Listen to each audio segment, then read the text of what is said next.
आपण पाहत आहात राईट न्यूज, बातमी आहे तशी.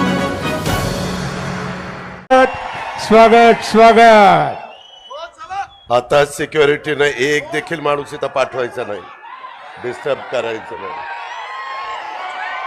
आणि तुम्ही पण लक्षात ठेवा, एक पण माणूस इथं आला नाही पाहिजे. आपले लोकप्रिय उपमुख्यमंत्री देवेंद्रजी फडणवीस, आमचे पालकमंत्री सुरेश भाऊ काळे, विनय कोरे, सदाशिवराव खोत, उमेदवार संजय काका पाटील, सुधीर गाडगे, गोपीचंद पडळकर, राजेंद्र देशमुख, दिनकरराव पाटील, नितीन शिंदे, भगवानराव अप्पा साळुंके, इद्रिस नायकवाडी, वैभव पाटील, पद्माकर जगदाळे, जमील बागवान, राधिका हरगे, सुहास बाबर, विष्णू माने, दिग्विजय सूर्यवंशी, वीरेंद्र थोरात, उपस्थित असणारे सर्वच मान्यवर, विशेषतः महायुतीच्या सगळे पक्षाचे कार्यकर्ते, पदाधिकारी, माझ्या सांगली लोकसभा मतदारसंघातनं संजय काकाला पाठिंबा देण्याच्या करता, त्यांचा फॉर्म भरण्याच्या करता आलेले सगळे जीवाभावाचे सहकारी, पत्रकार मित्र आणि माझ्या तरुण मित्रांनो, थोडासा नाही, चांगलाच यायला वेळ लागला, त्याच्याबद्दल दिलगिरी व्यक्त करतो. सकाळी बारामती लोकसभा मतदारसंघाचा फॉर्म आम्हाला भरायचा होता, तो भरला. दुपारी आम्हाला उदयनराजे भोसलेंचा सातारचा फॉर्म भरायचा होता आणि त्याच्यानंतर सांगलीच्या परिसरामध्ये मी आलोय. प्रचंड संख्येने गेले कित्येक तास आपण इथं उपस्थित राहिलात, त्याबद्दल मी आपल्या तमाम सांगलीकरांचं मनापासून स्वागत पण करतो आणि आभार पण मानतो. मित्रांनो, कुठली निवडणूक म्हणल्यानंतर पहिल्यांदा तुम्ही एक गोष्ट लक्षात घ्या, ही काही कुठल्या गावकीची किंवा भावकीची निवडणूक नाहीये. हे देशाचा कारभार, 140 कोटी जनतेचा कारभार उद्याच्या 5 वर्षाच्या करता कोणाच्या हातामध्ये द्यायचा आहे, हा महत्वाचा निर्णय आपल्या शिवशाहू फुले आंबेडकरांच्या महाराष्ट्रातल्या 48 लोकसभा मतदारसंघात घेतला जाणार आहे आणि देशातल्या एकूण 543 लोकसभा मतदारसंघात घेतला जाणार आहे. पहिल्या टप्प्याचं मतदान उद्याच्या 19 तारखेला पण आपले उपमुख्यमंत्री नागपूरला मतदान करणार आहेत. तो पहिला टप्पा संपल्यानंतर आपण तिसऱ्या टप्प्यामध्ये, आपलं मतदान 7 तारखेला आहे. सकाळी 7 ते संध्याकाळी 6 आहे. भरपूर 11 तासाचा वेळ आहे, परंतु उन्हाची पण तीव्रता आहे. त्याच्यामुळं कार्यकर्त्यांनी अजिबात गाफील राहू नका. त्याच्यामध्ये मतदारांना बाहेर आणून त्याचा कमळाच्या चिन्हाच्या शेजारी बटन कसं ते दाबेल याकरता आपल्याला प्रयत्न करायचा आहे. तुमच्या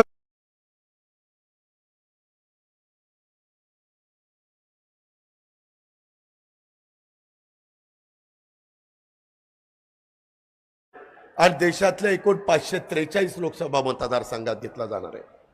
पहिल्या टप्प्याचं मतदान उद्याच्या 19 तारखेला पण आपले उपमुख्यमंत्री नागपूरला मतदान करणार आहेत. तो पहिला टप्पा संपल्यानंतर आपण तिसऱ्या टप्प्यामध्ये, आपलं मतदान 7 तारखेला आहे. सकाळी 7 ते संध्याकाळी 6 आहे. भरपूर 11 तासाचा वेळ आहे, परंतु उन्हाची पण तीव्रता आहे. त्याच्यामुळं कार्यकर्त्यांनी अजिबात गाफील राहू नका. त्याच्यामध्ये मतदारांना बाहेर आणून त्याचा कमळाच्या चिन्हाच्या शेजारी बटन कसं ते दाबेल याकरता आपल्याला प्रयत्न करायचा आहे. तुमच्या समोर अनेक उमेदवार उभे आहेत. तुम्ही म्हणाल की इथंच का मत करायचंय. गेले 10 वर्ष या देशाचं पंतप्रधान पद अतिशय चांगल्या प्रकारे, अतिशय तडफदारपणे, अतिशय चांगल्या प्रकारचं विजन ठेवून स्वतः पंतप्रधान नरेंद्र मोदी साहेबांनी सांभाळलेलं आहे. फक्त भारत देशातले मतदार किंवा जनता त्यांच्यावर खुश नाही. परदेशामध्ये कुठल्याही देशात गेले तर प्रचंड उत्साहाने त्यांचं स्वागत केले जातं. जगाच्या पाठीवर मोदी साहेब पंतप्रधान झाल्यापासून तुमच्या माझ्या देशाची शान वाढलेली आहे. देशाकडे बघण्याचा दृष्टिकोन जगातल्या सर्व देशांचा बदललेला आहे. मगाशी सांगितलं तसं आपण जगात 5व्या क्रमांकावर अर्थव्यवस्थेच्या बाबतीमध्ये, आपल्याला आता 3ऱ्या क्रमांकावर जायचं आहे. शेवटी तुमचा माझा सगळ्यांचा संबंध आपण खासदार आमदार कशा करता निवडून देतो की त्यांच्याकडनं, खासदाराच्याकडनं केंद्राचा मोठ्या प्रमाणावर निधी आला पाहिजे, आमदाराकडनं राज्याचा मोठ्या प्रमाणावर निधी आला पाहिजे, त्या मतदारसंघाचा सर्वांगीण विकास झाला पाहिजे. आज आपला एकेकाळी तुमचा माझा जत असेल, तासगाव असेल, कवठेमंकाळ असेल, पलूस कडेगाव असेल, आटपाडी खानापूर असेल, सगळे दुष्काळी भाग, वर्षानुवर्ष कुसळाशिवाय काही उगवत नव्हतं. परंतु तिथं टेंबू, ताकारी, म्हैसाळ हे पाणी फिरलं आणि त्याच्यातनं संपूर्ण चित्र बदलायला सुरुवात झाली.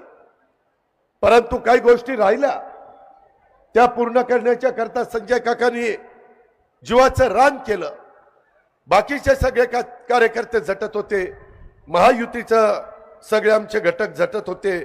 मित्रांनो, त्याच्यामध्ये खानापूर, तासगाव, कवठेमंकाळ, आटपाडी, खटाव, मान, जत, सांगोला या सगळ्याचे मिळून 109 गावं आपण त्याच्यामध्ये ऍड केली.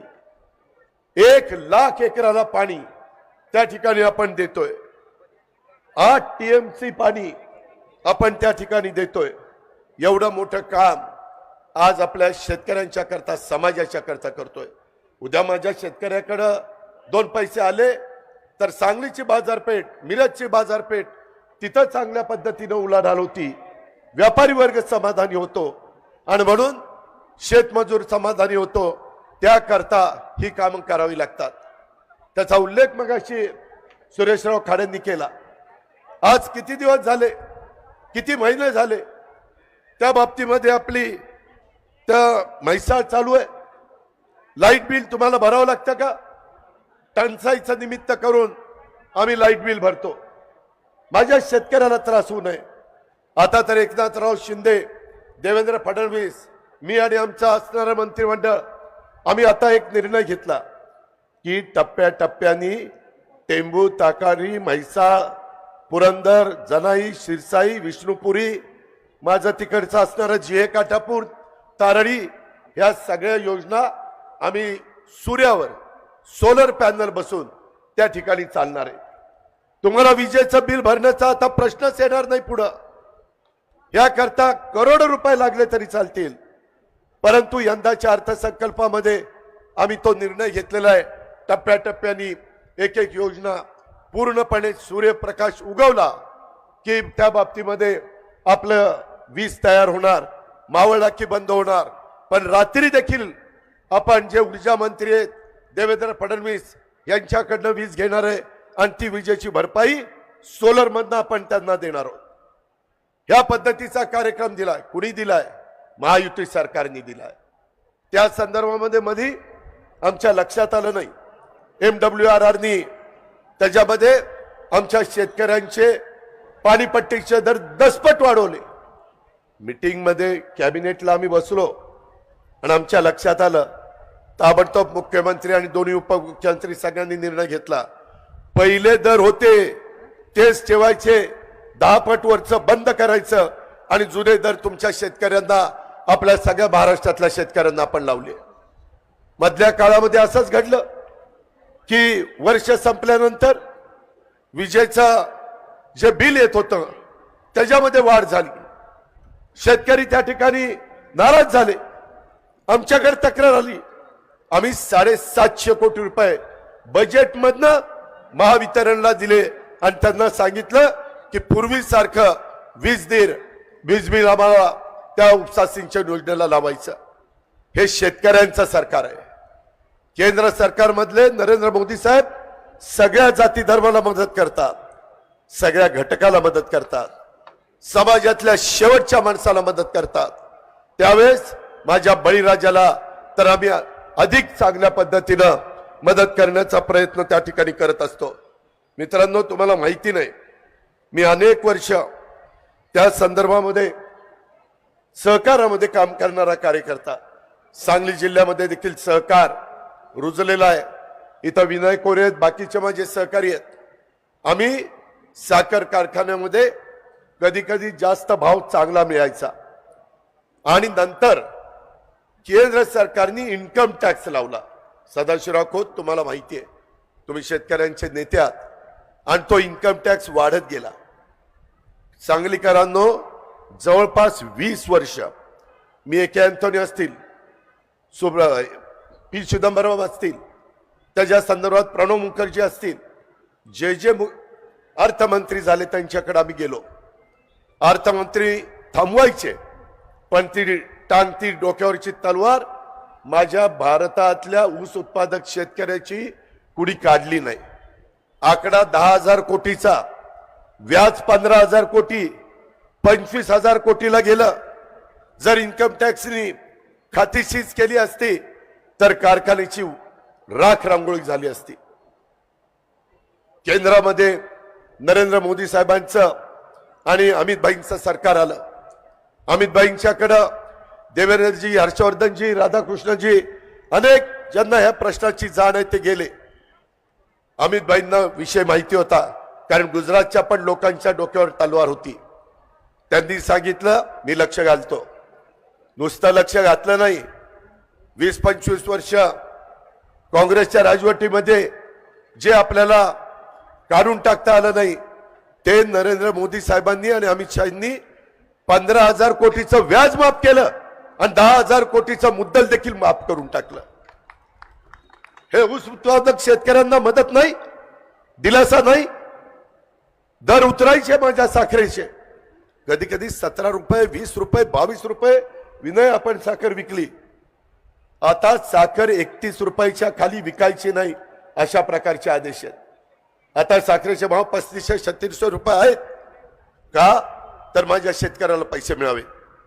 मित्रांनो, त्याच्यामध्ये पुन्हा अमित भाईंच्या कानावर घातलं की अमित भाई आता हे टॅक्स माफ झाला, तुम्ही निर्णय घेतला, आमचं भलं झालं, परंतु इथून पुढं FRP पेक्षा जास्त दर जर कुठल्या कारखान्यांनी दिला तर वरचे पैसे इन्कम टॅक्स त्याला लागणार. माझ्या इथला बारामतीचा माळेगाव आणि सोमेश्वर कारखाना माझ्या FRP पेक्षा मी 450 रुपये टनाला जास्त दिले आणि दुसऱ्या कारखान्यात 500 रुपये FRP पेक्षा जास्त दिले. अमित भाई म्हणले ह्याच्यातनं मार्ग काढू. त्यांनी सांगितलं FRP पेक्षा जास्त दर दिला आणि त्या कारखान्यांनी कर्ज न काढता असणाऱ्या शिल्कीतनं जास्तीचा दर दिला तर साखर आयुक्तांना दाखवायचं, साखर आयुक्तांनी तपासायचं, योग्य असेल तर त्यांनी त्या ठिकाणी परवानगी द्यायची, त्याला इन्कम टॅक्स लागणार नाही. आज माझ्याच भागातला कितीतरी 100 कोटी रुपयाचा इन्कम टॅक्स हा त्या ठिकाणी वाचलेला आहे. अशा पद्धतीनं हे सरकार सर्वांना मदत करणारं हे नरेंद्र मोदी साहेबांच्या नेतृत्वाखालचं सरकार आहे. मित्रांनो, एवढंच नाही, FRPचा दर हा प्रत्येक वेळीच वाढलाय, त्याच्यातनं शेतकऱ्यांना जास्तीचा दर मिळतोय. आम्हाला मध्ये लक्षात आलं, मागं आम्हाला 6 रुपये दर विजेचा मिळायचा, कोजन त्याला आपण म्हणतो. मध्ये ते दर नंतर कमी झाले, 4.5 पर्यंत आले. आम्ही सगळेजण एकनाथराव शिंदे, देवेंद्रजी आम्ही बसलो, कॅबिनेटमध्ये चर्चा केली आणि मी म्हणालो की जरा यंदा ज्यूस टू इथेनॉलचे काही प्रश्न निर्माण झाले, साखर माझ्या भारतातल्या लोकांना पुरली पाहिजे, त्याकरता काही मदत झाली पाहिजे आणि काही 100 कोटी रुपयाचा भार राज्य सरकारने उचलला आणि 1.5 रुपया अनुदान यंदाच्या वर्षी, यंदाच्या सीझनला कोजनला द्यायचा निर्णय झाला. त्याच्यामुळं जवळपास एकेका कारखान्याला सदाशिवराव खोत 8, 9, 10, 12 कोटी रुपये जास्तीचे मिळाले. तुमचं किती कोजन जातं? नाही, किती जातं एकूण कोटी युनिट? 16 कोटी. 16.5 म्हणजे एक्सपोर्ट किती होतं? 16 कोटी म्हणजे तुम्हाला मिळणार जवळपास 24 कोटी. 16.5 24 कोटी विनय कोऱ्यांच्या वारणा सहकारी साखर कारखान्याला मिळणार. हे शेतकऱ्याचं सरकार आहे, हे बळीराजाचा विचार करणारं सरकार आहे. मुद्रा लोन 10 लाखापर्यंत होतं. अनेक आमच्या तरुण तरुणी कर्ज घ्यायला लागले. मोदी साहेबांच्या लक्षात आलं की ते आता 20 लाख करावं. आता सरकार तिसऱ्यांदा मोदी साहेबांचं आलं की 20 लाख रुपये मुद्रा लोन माझ्या तरुण तरुणींना वेगवेगळ्या उद्योग करण्याच्या करता मिळणार आहे. 80 कोटी जनतेला मोफत अन्नधान्य गरिबाला देण्याचा क्रांतिकारी निर्णय हा नरेंद्र मोदी साहेबांनी राबवला. उद्याच्या 5 वर्षाच्या करता तुम्ही जर महायुतीचं सरकार दिलं, एनडीएचं सरकार दिलं, तर ते 5 वर्ष तिथं तुम्हाला मोफत धान्य देण्याचा गरिबाला निर्णय त्या ठिकाणी झालेला आहे. मित्रांनो, अशा पद्धतीनं अनेक गोष्टी आपण त्या बाबतीमध्ये करतोय आणि हे करत असताना त्याच्यामध्ये माझ्या जिल्ह्यात भाग की जिथं कुसळ देखील उगत नव्हतं, काही ठिकाणी द्राक्षाच्या बागा होत्या, डाळिंबाच्या बागा होत्या, लोक टँकरनी पाणी घालायचे, परंतु आता तिथं सगळं हिरवगार शिवार आपल्याला पाहायला मिळतंय. उद्याही 1 लाख एकरावर पुन्हा पाणी देण्याचा आमचा सगळ्यांचा मानस आहे. त्याकरताच संजय काकाच्या कमळाच्या चिन्हाच्या शेजारचं बटन दाबायचंय.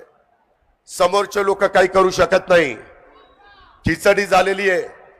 तुम्हाला सांगतो, मागे देखील असंच जनता पक्ष निघालेला होता.